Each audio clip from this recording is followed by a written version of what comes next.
listening to the Blue Jay Breakdown. Welcome back to the Blue Jay Breakdown. This is an off-season edition with Jacob and Anna. Jacob, a lot has happened in this off-season with Creighton basketball. Let's start with the coach in waiting in Alan Huss. I feel like that's the biggest news overall of the offseason. Yeah, I think the last time we recorded was late March, so a lot has happened since then. There were rumors about Huss potentially coming back at that point, but that didn't get finalized until afterward, after our last recording. So it's not necessarily new news, but it is impactful news. And I think Greg McDermott is very happy to have Alan Huss back in the mix. I think he's a huge asset for the program. Just his attention to detail, his offensive mind. You can already see. We know that Greg McDermott turns things over to his assistants, puts a lot of responsibility on them. And I think Huss has already kind of taken on some of that, like running some of their offseason workouts. And I think he's going to be a huge piece for them having in the mix for however long that Greg McDermott continues to do this. But I think Creighton's in very good hands with Huss back here. Obviously, one of the program's own, an alumnus, has been here as an assistant under Mac and now back again after running his own program successfully for 2 years. So that was a big win for Creighton after Ryan Miller leaving, which not a surprise. Like he was in the mix for the Fresno State job last year. I think Mac probably anticipated this like pretty soon that Miller was going to get a turn to run his own program. And he's doing that at Murray State, took some old friends along with him with obviously Mason Miller going with his uncle and then Frederick King as well heading Murray State. So I think Creighton fans probably have a second favorite team now that they can root for there in the old MVC. I think Creighton's in very good place with Huss back in the mix. Does it surprise you? Obviously, we don't know the full timeline of how long McDermott's going to stay coaching, where we can assume 3 years or less, if that's fair to say, Jacob. But does this timeline surprise you for McDermott? I guess when I first heard the news of like, oh, Huss coming back, like, is he really going to walk away from a successful head coaching job where he could have been in the mix for some other jobs to come back as assistant? So the fact that they got him in probably implies that it's not going to be a super long runway. But I mean, you talk to him, he's maintained there's no decision made. I think what some of the national news guys said, would expect 1 to 2 years is what they expect it to be. Haven't heard that from anybody on Creighton's side of it. I don't know that it's necessarily that's determined yet, like I said, but it seems reasonable if you're bringing him back, bringing Huss back, that it's probably going to be in the near future. And not surprised. I think Greg McDermott has maintained that he isn't a guy that's going to be coaching into his 70s, and he's got other interests beyond coaching. So not shocked that he might retire probably sooner while he still has good years left in him.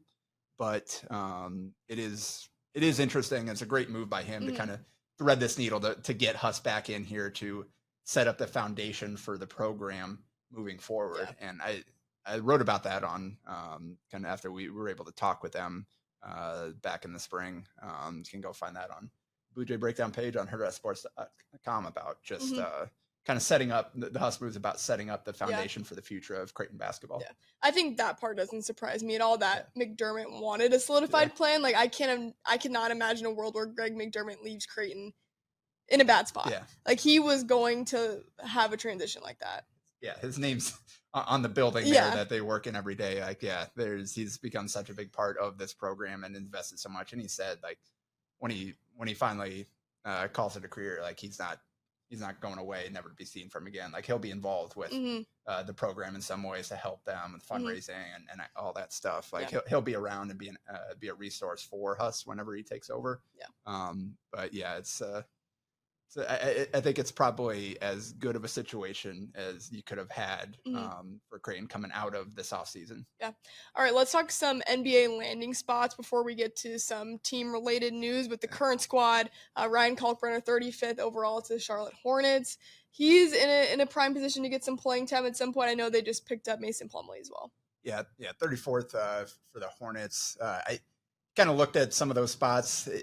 Got indication that he could be a first rounder. I think a lot of people had him as a first round grade. Ended up slipping a little bit. There are a couple other I think centers that jumped up surprisingly into the first round.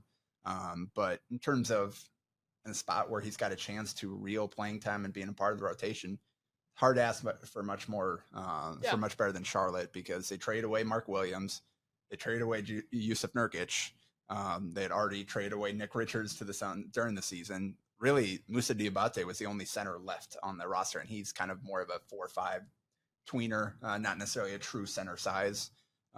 So completely different player from Kalkbrenner. So they did go out and sign Mason Plumlee, but he is at this point, he's not a guy that's going to be playing heavy minutes that you're going to rely on. That's going to be a long-term fixture there. It's a kind of a stopgap. Yeah. So we'll see. Charlotte hasn't been the most stable franchise in recent years, not necessarily the best for prospects to come up in, but I think they've got some new leadership there over the last couple of years.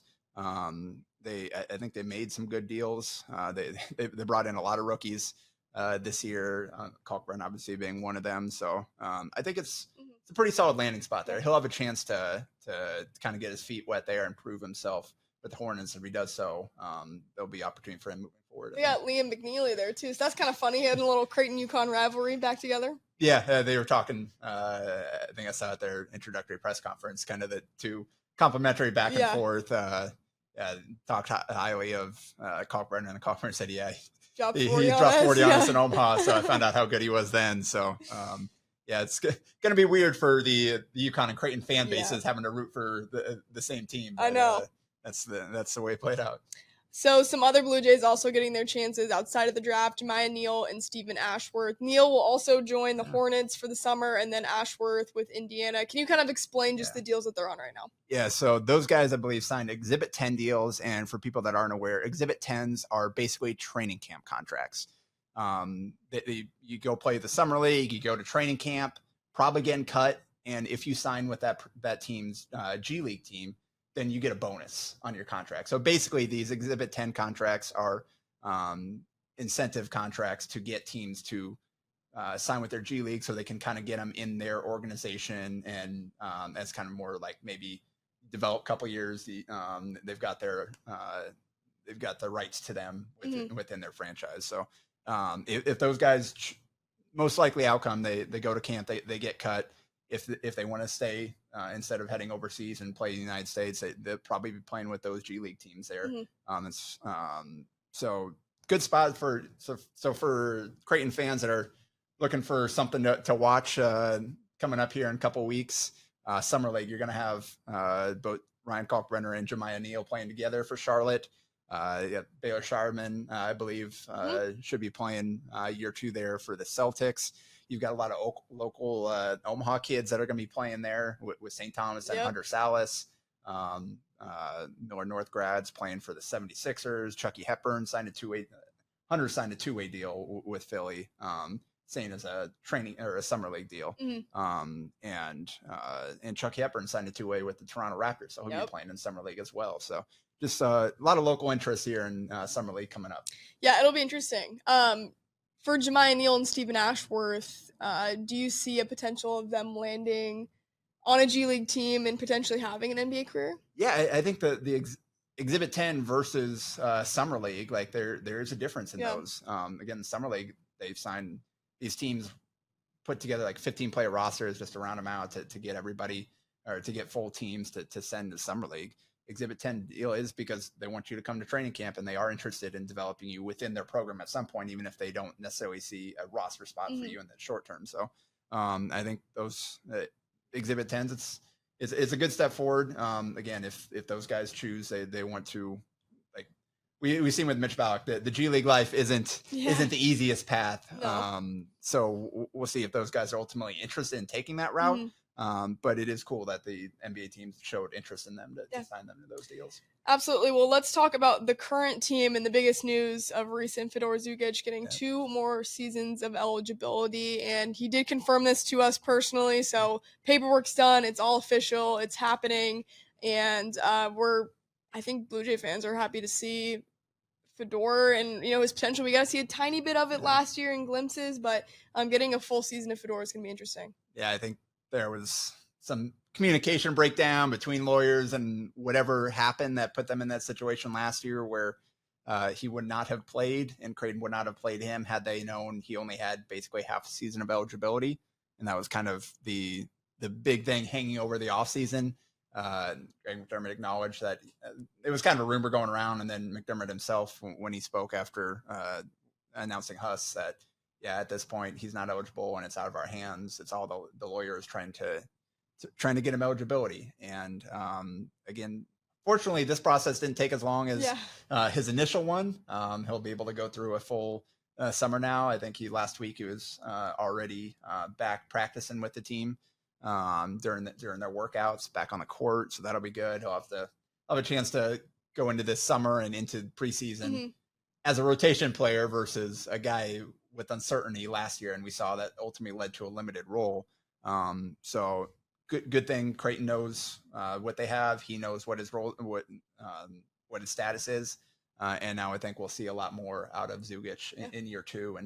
And then, like you said, he's got 2 years. So that was ultimately, in talking with him, he wasn't interested in coming here for the long haul and just jump into another pro team. Like, he wanted to come and experience college basketball. That's why he got out of his contract overseas last year and came to Creighton, because he wanted to experience America and college basketball and all that. And so I'm happy for him that it worked out. Maybe not a full 4-year career, but 2.5 is we'll take it. Yeah, I think that's enough for him to kind of make his mark and truly gain the experience of being a college athlete. Yeah. All right. Well, let's start with the transfer portal additions now. Owen Freeman out of Iowa. Yeah, very, very busy time in the portal, and something we haven't necessarily seen from McDermott and his teams of dipping so much into that portal. But yeah, let's start with Owen Freeman, the center out of Iowa. Yeah, obviously, first one. And again, last time we recorded, I think, rumored that they were going to get him, or he was visiting, or he had just committed one of those. But great fit. Obviously, you're not going to get a guy that can replace the two-way impact that Ryan Kalkbrenner had for this program. But he is the guy that, at least offensively, can give you a whole lot. And Creighton, I think, prioritized him early, got him on campus right away. And 6'10", really efficient around the basket, crafty, not necessarily a high flyer, but great footwork, great touch. Just going to be really good as the pick and roll big man within McDermott's system there. And then they pick up a point guard, 6'3", Nick Graves out of Charlotte, a guy that averaged nearly 18 points last season. Yeah, he's kind of an interesting one. Big leap going from Charlotte to the Big East. I think his single best skill, or at least where he took most advantage of it at Charlotte, was his ability to draw fouls. He is an ultimate grifter in the way that he knows all the tricks to draw contact, to get to the free throw line. We'll see how well that translates to the Big East, where they typically let a lot more physicality go than maybe some other leagues. So that's going to be an adjustment. And I think Creighton, with pieces on the roster, they're not necessarily going to need him to be as much of a score first type of point guard. Can he adjust into more of a playmaker role? That's one of the kind of big question marks hanging over, because he was the only point guard they added. You've got Ty Davis coming back, and he's the only one. The others are all, you've got some playmaking wings that can handle that role, but Graves was the one kind of true point guard type of player they brought in. And so we'll see kind of how he adjusts and if he can fill the role they need for him. Then probably the biggest splash of the portal additions, Josh Dix, a senior shooting guard out of Iowa, who's ranked number 10 in the Athletics top 100 transfer. So a huge get for Greg McDermott. Yeah. Happy birthday, Josh. Just celebrated his birthday on Sunday. Perfect fit. He's a guy that Creighton was kind of looking at coming out of high school when Paul Lusk was here. Then Paul Lusk went to Purdue, and that kind of ended the recruitment a little bit there. But guy that they're very familiar with right here from Council Bluffs, played Omaha, or played AAU ball for OSA here in Omaha. So he's happy to come home, be closer to home here for his final year after obviously the coaching change at Iowa kind of freed him and Freeman up, put them on the market, and Creighton prioritized him because he is an elite shooter. Career 40+% from three. Really good at getting to his mid-range as well. That was kind of his go-to skill in high school. So he's not just a spot-up shooter. He's a guy that can put the ball in his hands, and he can operate a weak side pick and roll, can handle a little bit as well.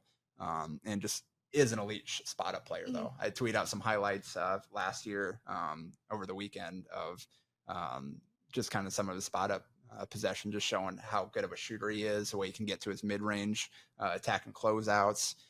So he is a perfect fit for Creighton, and they're going to need him to be really good, and probably going to need him to be their best player this year and kind of a leader here with all his experience. Yep. All right, and then Austin Schwartz, sophomore shooting guard out of Miami. What have you seen from him in his early flashes? Yeah, he's kind of more, I think, of a long-term bet. We'll see if he's willing to kind of buy into the program and the development. Was a top 70 recruit coming out of high school in North Carolina, signed with Miami, played. His minutes were kind of up and down, played about 18 minutes a game, averaged around 6 points a game. He was kind of known as a shooter in high school. The shooting numbers weren't great his first year, but it's kind of tough first year of college playing a limited role. So I think this is a guy with a strong frame, something to build on there, and a good shooter. He's, again, physical around the basket, really good in transition. So I think Creighton saw some traits there that could fit well into their program. Obviously, he's got some upperclassmen ahead of him on this team. So what that role looks like this year, especially with Fedor becoming eligible, I don't exactly know. But if he's a guy that is willing to kind of buy into the program, be a long-term piece, more so than just trying to thinking he's coming in and starting and playing a bunch of minutes here right away, I think he's got a chance to be a really good player for this program in time. And then looking down the list, Blake Harper, a 6'8" wing from Howard, who had an incredible season, averaged nearly 20 points per game for that team. Yeah, the kind of the last big get, the last splash they made, the HBCU Player of the Year as a freshman coming in there for Howard. Listed at 6'8", probably. I think he lists himself at 6'7". That's probably more accurate. Yeah, more accurate, and seeing him in person. But he's got a lot of potential, and it's a big leap going from Howard to the Big East. So Creighton's not expecting him to come in and average 19 a game for them. He may not even start right away. But man, for what he did as a freshman to get into a Greg McDermott system and kind of learn, he's a guy that good frame, plays some bully ball, get into the basket, got to the free throw line a ton, 40% 3-point shooter, wasn't super high volume lefty. It's not a super quick release, but he can shoot it there. And I think Creighton will probably encourage him to, especially with some of the guys he's playing with, to maybe up that 3-point rate a little bit. So there's a lot to like there. I think he's got a chance to become a really good player for this program down the line. All right, well, rounding out the portal additions, Liam McChesney from High Point. So Alan Huss brought over an old friend of his. He's going into his 7th year, so a little bit of a unique journey for Liam. Yeah, he's he's had a tough college career to this point. Redshirted his first year, and then played 3 games before getting hurt and missing the whole rest of the year. His second year, Utah State, transferred to Illinois State, I believe, and was a good player for them for 2 years. Started about half his games that he played there. Had a solid, I guess. The eligibility is kind of weird when you miss 2 years there, but solid 4th year of college for them, and then transferred to High Point. And I know, in talking to Huss, was pretty high on him when they landed him. Averaged 6.5 points a game in a limited role, shot 34% from 3 his last year in the Valley, and then he did not get a chance to play for Huss at High Point. Medical issues kept him out the entirety of 2 years. He wasn't able to work out, wasn't able to do anything for 2 full years. So I think this at this point is kind of the 15th roster spot for Creighton. It wasn't necessarily a spot that they were looking to bring in another guy that expects to play a ton and be a starter, be an impact player. So I think it's a perfect landing spot for Liam to kind of get himself back into college basketball. We know how high Creighton is on their strength and conditioning program with Jeremy Anderson running that. Because again, this is a guy that wasn't able to work out. He just started working out about a month ago. So he's lost a ton of body mass. He's got to rebuild back up to be able to hold his own physically, but he's a skilled guy, can really shoot the ball. And again, somebody that Huss is familiar with. So I think this is a perfect situation. He can ease himself back into college basketball and maybe he's got a chance to earn some minutes, Sure. maybe not. They're not going to rely on him earning those minutes, but if he can help them, then it's great for him, and he gets to be around people that he knows. Mentioned Huss coming back. He brought Mike Nesbitt and Malik Garner with him from High Point, adding kind of bolstering this Creighton staff. So a lot of people that he's familiar with. He gets to come in and I think be a great teammate, be a good scout team player, and then if he can get back to contributing to them, that's kind of the icing on top. Yeah.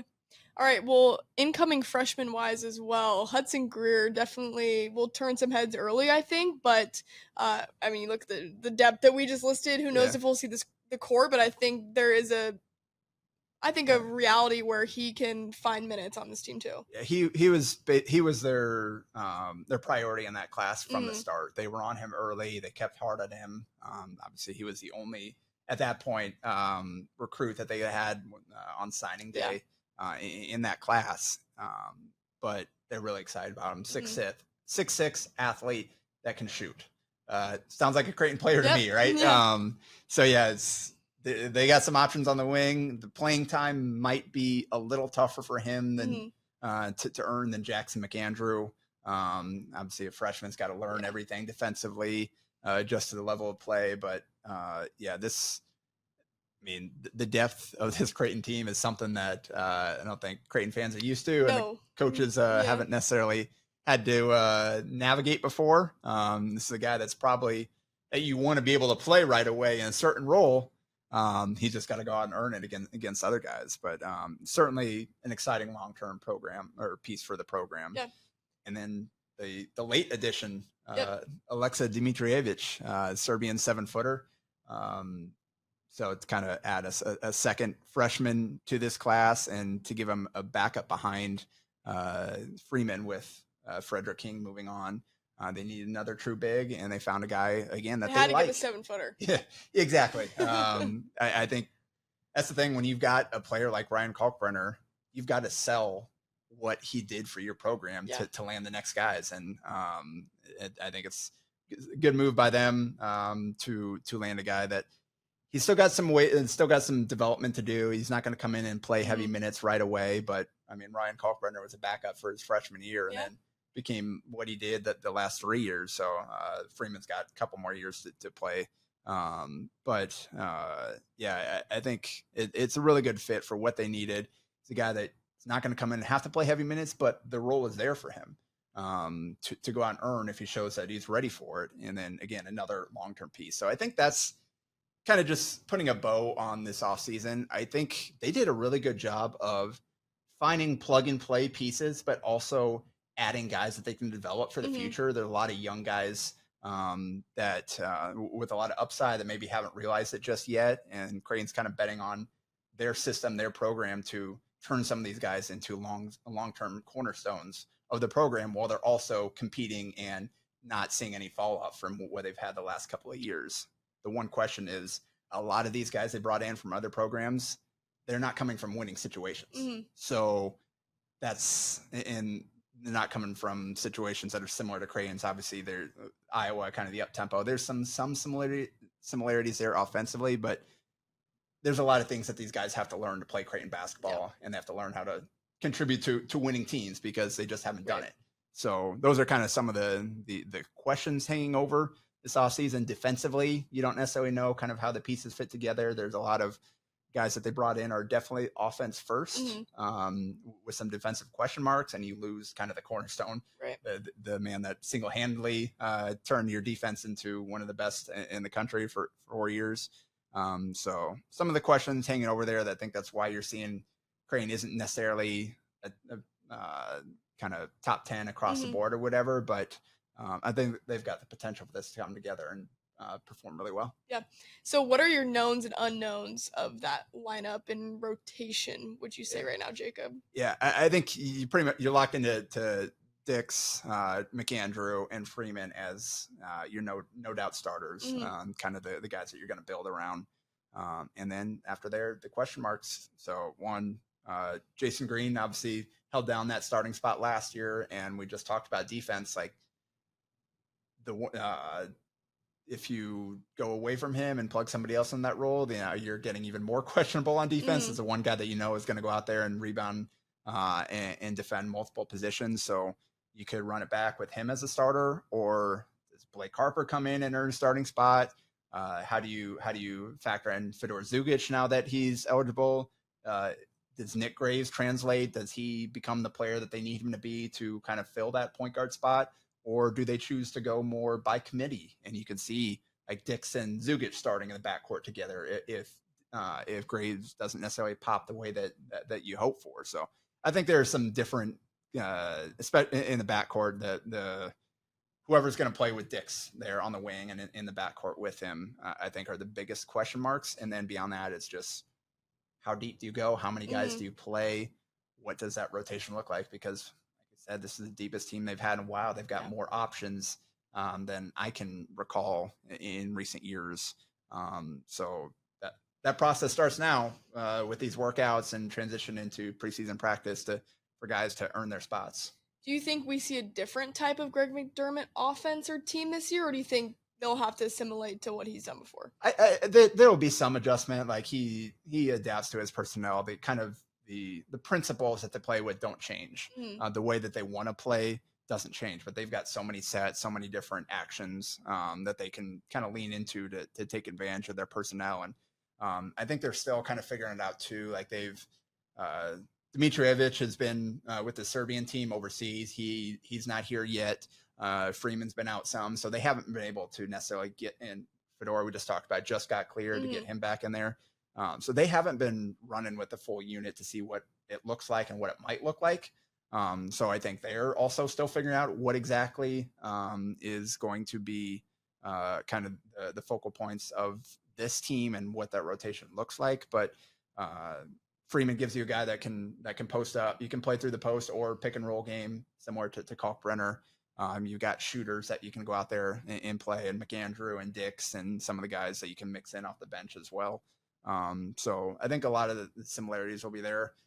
I think the big question is kind of the ball handling and again, that point guard spot and how that looks and how that comes together may determine some of the things offensively that they have to do to generate offense.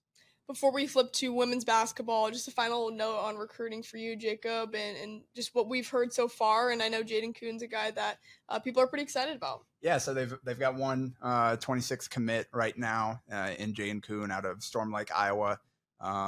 The athletic 6'6" wing. Actually, I coached against him a couple years ago at 15U level, and he coached against him 3 times that year. We went 0-3 against his All-Iowa attack team, and he parlayed his year there to joining the D1 Minnesota 3SSB team up there. So that's where he played the last couple of years. But I think he's a guy, again, athlete with the potential to shoot. So it's another guy similar to Greer, kind of just another athletic off-ball wing that can give you a little bit of rebounding, some athleticism defensively. I think he's got a chance to make some plays on that end. So it's a guy that they were doing their due diligence on a lot, that they watched quite a bit. And I think once they got Huss in and had him kind of get a look and sign off it, they made the push. And I think he committed, honestly. He committed a little, like they thought they were going to get the commitment from him. I think he kind of surprised them and called them up and gave that commitment probably even sooner than they thought they were going to. So he's a guy they're excited about. I don't think with all the young guys in the class, it's not going to be a huge class. But another guy that they're investing heavily in going after hard is Control Harmon, a 4-star guard. I was visited multiple times. I think he's probably at the top of their board right now. And if they can get that thing done, I think they'll be pretty happy with their recruiting class moving forward. And then we'll see with who they got coming back, obviously the transfer portal and how that stuff plays out. But they'll be in pretty good foundation moving forward, I think. All right, well, moving on with women's basketball, some shifting in that coaching staff as well. Jim Flanner is still the head coach, but he will also help out USA basketball. I mean, that's awesome for Jim. And I mean, what an honor that is for him. Yeah, it's pretty cool. My friend was actually out in Colorado Springs just for a trip, he and his wife, and ran into to Flan and gave him a go Jays or whatever. Nice. And, they got a kick out of that. But yeah, it's kind of helping out as a court coach there for Kara Lawson staff, Team USA, and we know that Morgan Molly is and continues to be involved in the USA 3x3 program there, and is playing really well for them right now with the qualifying, whatever they're competing in now. So it's just, it only helps. Like the more connections you have, the more visible you are, it helps you. Recruiting, that's huge. Oh yeah, recruiting, coaching, like continuing to further your coaching connections. And again, when you're looking to fill assistant coaches, the more connections you have, the better. So it's a great experience for Flan, and will only help Creighton moving forward to have the Jays as part of this USA program. How about the coaching movement? Can you give us a synopsis of what's going on? Yep. Congrats to Jalen Agnew and her husband. He got a job, head coaching job at a high school in Wichita, so they're moving back there. So Jalen resigned from her assistant coaching position to move with him. And Flan brought another alum back to fill her spot in Alexis Akinatico, WS product, who she's been running the DVLP skill training locally that Chevy Sansosi started while she was here. Chevy obviously left to join the Phoenix Mercury staff there, and Alexis kind of took over for that, running that here. And then last year she spent as an assistant coach for Iowa Western over there and across the river there.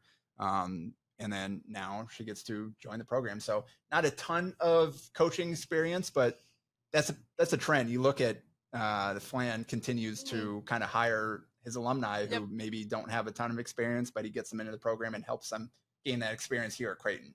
And Carly Berger is now the longest tenured assistant on the staff, who started obviously with a great player, had her career impacted by injuries, and I think she's turning into a star on that coaching staff. And I think Flan, that's one thing cool about him, is he gives his former players the opportunity to come in and grow into accomplished coaches there. So hopefully Alexis will kind of follow in that path. And now he has to make another hire because Jordan Reese left to join staff at Michigan. So congrats to her. Big move for her, but it leaves Flan with a little bit more work to do here as we sit here in June. All right, well, additions for that team. They also dipped a little bit into the transfer portal. Take me through those additions there with Grace and Tara. Yeah, so they added Grace Buffelli from Northern Iowa out of the portal is the one transfer commit they've got. She 6-year player. She's spent 5 years at Northern Iowa. Got hurt last year. Got medical hardship, so now she gets to retry at her bonus season here at Creighton. Averaged just under 15 points, 9 boards a game. Her last full healthy season. Couple years ago, her best season is in 22-23, averaged over 16 points, over 9 boards a game, shot 55% from the field. So obviously Valley versus Big East gonna step up in competition, but she 6'1" forward that can really rebound the ball, and shown she does have some offensive ability as well. So big yet, because they needed some front court help, obviously, because everybody they've got is super young, and you don't necessarily want to be throwing out really young centers and forwards to go against some of the players you're going to see in the Big East. So I think important to bring in an experienced player like Grace to go with Keani Lockett and Kennedy Townsend as the vets in the backcourt to help this otherwise really young team compete and learn how to learn the ropes and everything. And then Tara Žugić, I did not get a pronunciation on that, but she was a late high school commitment, 6'2" forward, originally from Belgrade, Serbia, that came over and played in San Francisco her last year of high school, averaged around 13 points and 10 boards a game as a senior at Archbishop Riordan in San Francisco. So I came over here and impressed in her only year in high school basketball here in USA, and Creighton was able to get her late. She's got extensive experience with the Serbian youth national team. She's currently with the U20 team, getting ready for the European Championship in August. So she's not over here with the team just yet. But again, 6'2", adding more size to the front court. As far as late gets go, we talked about how they're going to have to find some bodies to round out this roster. And we know that Flan isn't someone that invests heavily in the transfer portal. So to get someone like this late in the process, I think was a big win for the program. When you look at the roster, what are your unknowns and knowns for Creighton women's basketball? Because it's going to look a lot different than what fans have seen the past 4 years. Yeah, like I said, the Lockett, Townsend, and Buffelli, the likely starters, the most experienced players on the team coming back. And then beyond them, all wild cards. Mm-hmm. It's going to be which of the freshmen are ready to contribute right away. They signed 6 of them, talented class there with Ava Zedeker at point guard, Neely Gessert on the wing, the most, I guess, decorated of that group. I think those 2 will play right away for sure. And then we'll see kind of which of the sophomores are ready to take a leap. Can Allison Heathcock take a step forward? Is Elizabeth Gentry ready to help them in the front court? And then beyond that, it's going to be turning over the freshmen. And so it's going to be a really young team. I think we talked about it. They've invested in this group. They're high on these players and what they can turn into long term. So I think Flan's hoping that this class can do what the class that just finished up can do, and can grow into something that gives them a multi-year run where these players can really grow into special talents. Well, plenty of questions to be answered this season on both the men's and women's side. Jacob, thank you so much for your insight and all your intel. Incredible stuff, because a lot has happened over the offseason for both those programs. So good to wrap it up with you. And thank you so much for joining Blue Jay Breakdown. We'll talk to you guys next time.